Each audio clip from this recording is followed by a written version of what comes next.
If you're searching for a meaningful spiritual experience, look no further than St. Anthony's Parish in Allston, Massachusetts. Join us at 43 Holton Street in between Soldiers Field Road and the Mass Pike. Immerse yourself in the complete St. Anthony's Parish encounter through our 10 o'clock a.m. chanted Mass. Whether you're a Catholic seeking a parish to call home or someone looking for spiritual guidance, our welcoming community is here for you.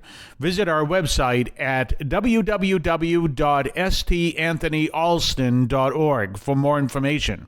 St. Anthony's Parish, where faith finds a home. Welcome to the voice of St. Anthony Parish from Allston, Massachusetts, right here on WROL, 950 AM, 100.3 FM. And you can also hear us at CatholicAudiomedia.com. That's CatholicAudiomedia.com. We are here every single Monday through Friday at 3 o'clock in the afternoon, and then we also are at, afterwards, your favorite podcast platform, and at CatholicAudiomedia.com and ST for StAnthonyAlston.org.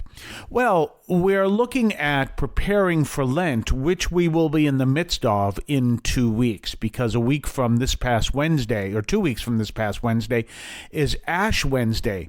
And what I've been focusing on all week is understanding that Lent is not the time just to say, well, I have to give up something or I have to do something special. It's really to take it as it truly is, the church's retreat. I remember when I went on my deacon retreat, and the way it was we actually had someone who gave a talk on a regular basis, every day in the deacon retreat. But aside from that, it was completely silent. It was up at the East Point Retreat House in Gloucester. It's run by the Jesuits. And so it was a silent retreat, and you weren't allowed to talk at all week. And I lasted till Wednesday. And I actually, when we were there were some Jesuits who were on retreat, and they were doing a 30-day Ignatian retreat, which is something the Jesuits do based on the spirituality of St. Ignatius of Loyola. And I remember saying to one of them, how did you last that long? I only lasted until Wednesday. But that's actually something to train us. Of course, obviously after Wednesday, we still had long periods of silence, but there was a period we were talking to people. I mean, you have to realize that when you have a silent retreat, even at dinner, you are silent. You don't talk, nothing. You may have someone who is reading a book. I've experienced that in Abicu, New Mexico, at Christ in the Desert Monastery, which is a Benedictine monastery. Someone reads from a book, but everyone else is silent. We had silent retreats at the seminary, too. So when I'm talking about a silent retreat, I'm talking silent. There was no break for talking. So when did we talk? We all met out on the rocks, way out beyond, on the edge of the retreat property. And the only reason why it's the edge is because the Atlantic Ocean is right on the other side of those rocks. And that's where some of us were talking, because it was a silent retreat. But what's the point of the silent retreat? To remove everything from you that will cause as a distraction, so you may be more focused on the Lord. Now, years later, when I did a retreat, two retreats, as a hermit in the desert, that was very different, because technically it was a silent retreat, because you had no one to speak to, but you could speak to the Lord. You could scream out to the Lord if you wanted to, because you were a hermit. You were in the middle of the desert, and although there were people around, they were a distance away, and you never spoke to them. You never saw them because they were a distance away. But all of that is about taking away distractions that lead you to not to focus on the Lord.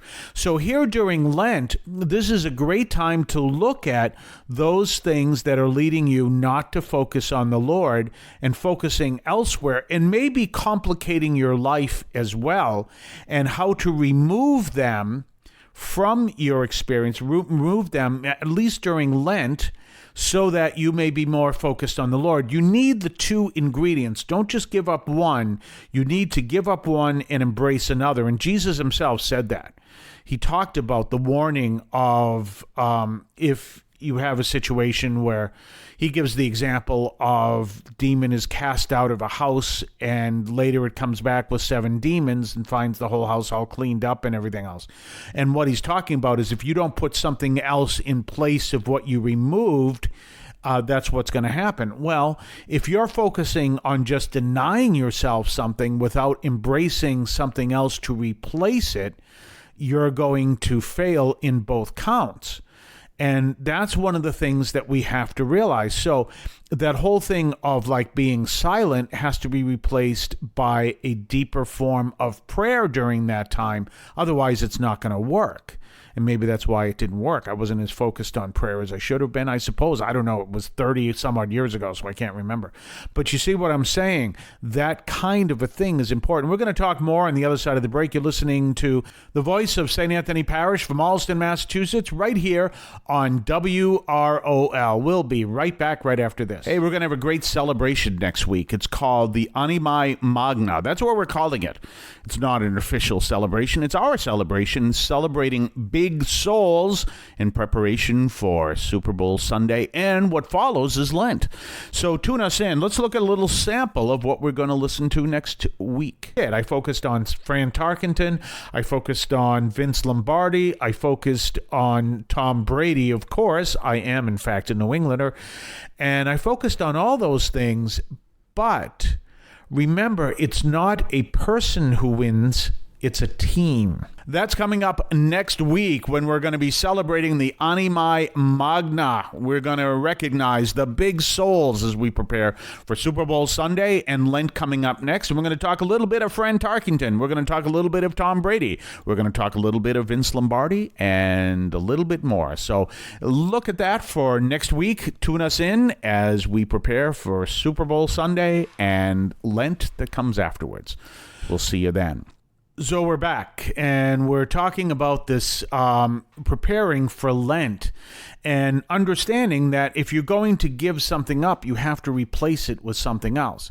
So if you give up desserts, well, first of all, maybe you don't want to give up desserts. If you're giving up desserts to lose weight, we'll do a different program to lose weight.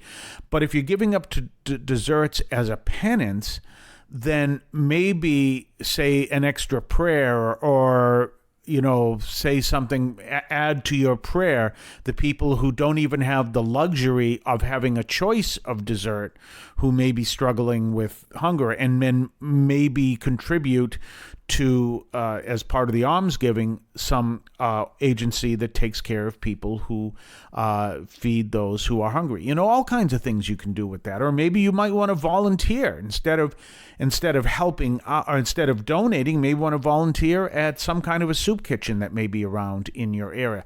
There's all kinds of different ideas you can do, but it's all about maybe denying yourself, but embracing something else in place of that denial. And when you embrace something else in place of that denial, then you've got something else. You've got another thing there that is replacing it so that you can grow closer to the Lord. And that thing that you're replacing is something to help you grow closer to the Lord. That's what I'm talking about, so that you grow in skill. And maybe the thing is just you learn that when things really bother you, when you're going through a difficult time, when you're going through a real struggle, that you bring it to prayer. There it is. You bring it to prayer. That's absolutely essential as we grow in our faith and as we grow in our ability to love and serve the Lord and one another. So keep that in mind. The most important thing you can add to your life is prayer, unless you have a decent prayer life. You can deepen it. You may want to spend some time in prayer, and you may even want to consider going someplace to pray. I talked about early in the week of going up to St. Joseph Abbey. That abbey is a beautiful, beautiful place. And it's not only beautiful inside the church, which, by the way, you're very limited where you can go, but it's also, the grounds are beautiful, even if you only go to the part that's open to the public. The grounds are beautiful, and it just is a very gorgeous place there in central Massachusetts. So you may want to check that out, or some of the other abbeys that are in the area, and abbeys and monasteries and everything else.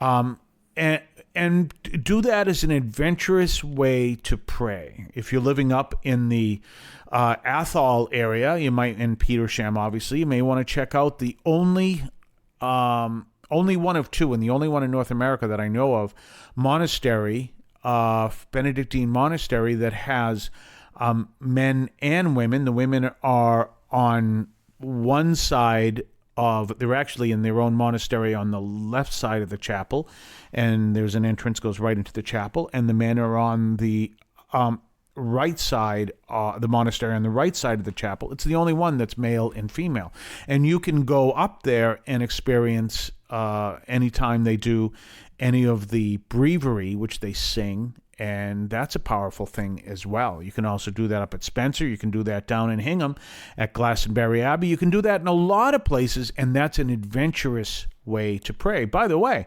some of these abbeys all these abbeys are really beautiful places to pray. So do a holy hour there. Do some time spending quietly in the chapel and praying. You can do all of that as part of your Lenten experience. You don't have to do it every day. You can do it one day. You can do it whatever, just as an experience. Or even just go out in the wilderness and pray. If you're really going through a difficult time and you're in some place where there's no one around, scream out to the Lord your prayers. That's a powerful thing to do. Another thing to do is go about 3.5 hours west, when the weather gets warmer, and visit the Shrine of the North American Martyrs in Orangeville, New York, and pray there. Powerful things you can do as ways of being people of prayer. We're going to talk more on Monday on Have a Blessed Day. I want to call your attention to Catholic TV, which offers great faith-filled, family-friendly programming 24 hours a day. You can find your cable channel at www.getcatholictv.com, and you can watch online on the free apps or check out the YouTube channel. Daily Mass, Rosaries, the Divine Mercy Chaplet, and the Our Lady of Perpetual Help Novena are all available online and on demand. Check out CatholicTV.com. If you're searching for a meaningful spiritual experience, look no further than St. Anthony's Parish in Allston, Massachusetts. Join us at 43 Holton Street in between Soldiers Field Road and the Mass Pike. Immerse yourself in the complete St. Anthony's Parish encounter through our 10 o'clock a.m. chanted Mass.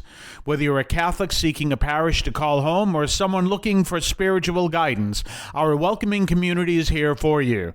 Visit our website at www.stanthonyalston.org for more information. St. Anthony's Parish, where faith finds a home.